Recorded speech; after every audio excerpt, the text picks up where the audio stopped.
How to put two tables side by side on Microsoft Words. What's up everybody? In this video, I'll show you guys how you can easily put two tables side by side. So usually what you do is, in order to insert tables, go to the Insert tab, head over to Tables, select the size of the table like this. So as you can see here, if I select this table, I'm not able to add another one right besides its size. So even if I just shrink it down and try to add another table, it won't work.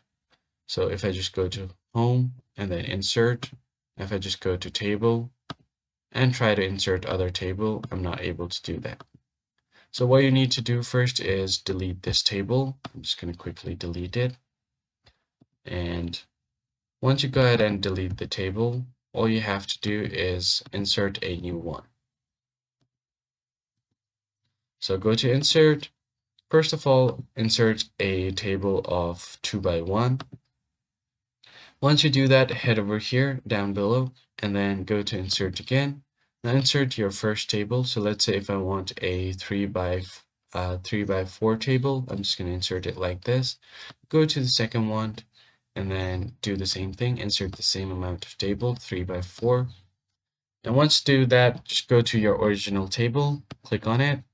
Then from here, go to Borders, click on the drop down, and then click on No Border.